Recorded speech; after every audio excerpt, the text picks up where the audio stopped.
Final video on resume writing. We're looking at ATS, Applicant Tracking Systems.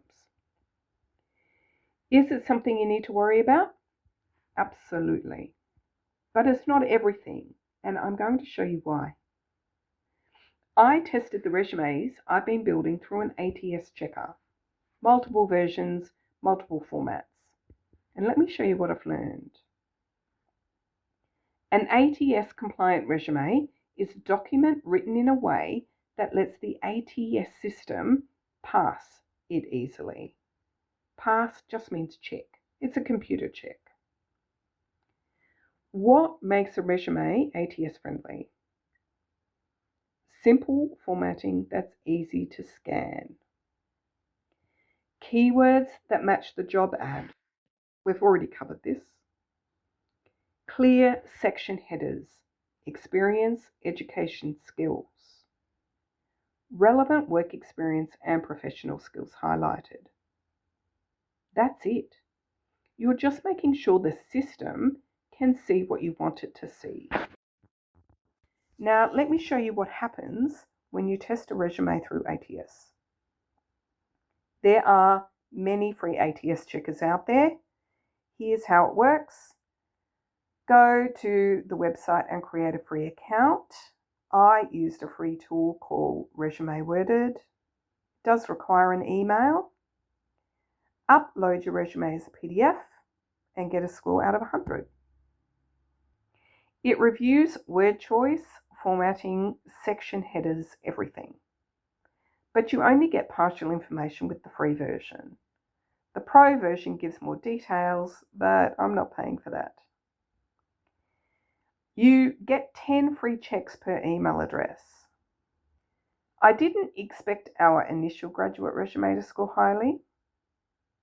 I used real resumes I've reviewed in the past to draft these versions because I wanted to reproduce common errors, or rather, areas for improvement. Nothing was technically wrong. I just wanted to see what we could do better. 20 out of 100. Not good. What did we do well? We used bullet points, that's excellent. Personal and contact details were found, and the skills section looked great. What needed improvement? Sections, 2 out of 10.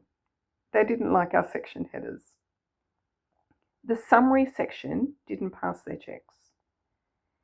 Education section was missing, but it wasn't. ATS just didn't see it. This is critical. Running your resume through an ATS checker shows you where the system breaks down.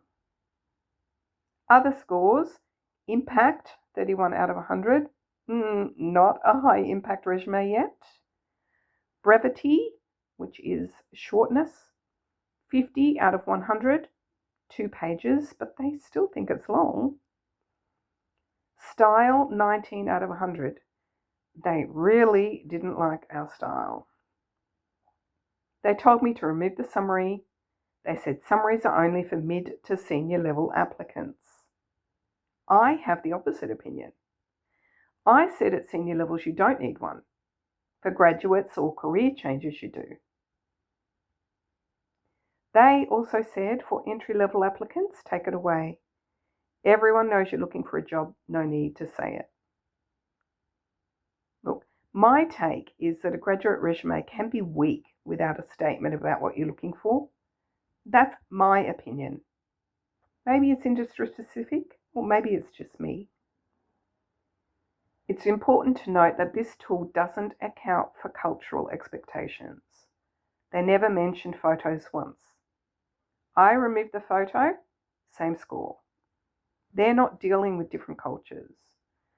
You need to do your research. This is a weakness of ATS systems. Now, they couldn't find the education section, but it was there. Their advice: if you've included an education section and we couldn't find it, make sure you use a standard section title like education. Use a simple font with no special characters. What I had done, I had used a blue font for the heading. It looked great. They found summary, but not education. So the lesson used a standard section header in a standard font. The first review after improvements was 30 out of 100. We went up, but not by much. Still couldn't find education, still found unnecessary sections like references. Their feedback on references? Resume standards have changed. Including references available on request wastes space and is considered outdated. It may tell hiring managers you're out of touch. My opinion? I disagree. Maybe I'm old-fashioned, but I look for that statement. I want to see that you've thought about references. The second review after the wording changes, 31 out of 100. This is important. You need to write your resume for a person, not the ATS system. Now, third review, this is with the new Canva format, 32 out of 100.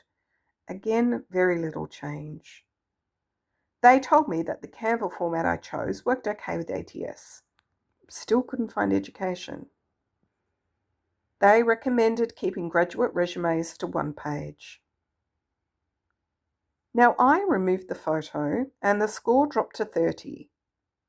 The difference between 30 and 32 is insignificant, but it confirmed they're not accounting for cultural backgrounds.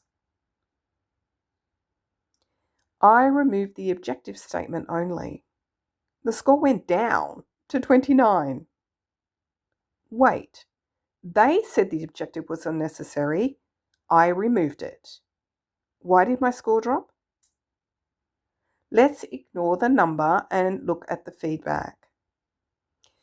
Impact improved, 42 out of 100, so the better wording helped. But they said your resume lacks hard numbers and accomplishments. You're a graduate. What accomplishments do you have? I chose entry level when uploading. I wanted this compared to entry level resumes. So that feedback is meaningless. Test 2 removed references. Score went back up to 31. Brevity improved from 50 to 74 by removing 1 line. Still 2 pages. I'm not seeing consistency in these results. So I did one final test and condensed everything to 1 page. They said entry-level resume should be 1 page. I left out award information and squished it all. Score went down to 29. I followed their advice and my score dropped. This is the point. This is AI. It's not perfect. It's not human. Some feedback will be inconsistent. Let's look at the senior geologist resume. I only tested 3 versions to confirm the same patterns. The initial version, 38 out of 100, much better than the graduate resume already, because I actually tried harder on the initial version. Second review, after the wording changes, 43 out of 100. Impact, still low. Brevity, 84 for a 2-page resume. Great. But couldn't find the education section. What I'd called it, education and qualifications, 2 words. Maybe that confused it. In the graduate one, I called it education background. Also, couldn't find it. Lesson, just use education. Maybe the font also mattered. I didn't test that. The fourth review with the visual format, 29 out of 100. Impact dropped to 21. Brevity dropped to 51. Same information, different format. ATS didn't like the visual layout. What does this all tell us? ATS is helpful for checking that your resume has a standard section header, confirming keywords are present, and identifying obvious formatting issues. ATS is not helpful for understanding industry-specific norms like mining industry versus corporate, accounting for cultural expectations, photos, personal information, and judging what a human hiring manager actually wants. Key feedback: ATS didn't like references. I think they're fine. Didn't like objective. I think graduates need one. Didn't like hobbies and interests. And I think they add a dash of your personality. If you get past the ATS and to the hiring manager, you may find they have different preferences than what ATS was coded for. Here's what you need to remember. Write your resume for a person first, and then check it's reasonably ATS friendly. ATS takes into account general trends across all industries, not mining specifically, not cultural norms, and not individual company preferences. Make sure your voice and personality come through. A person will read it after the ATS check. Use ATS checkers to confirm standard section headers work.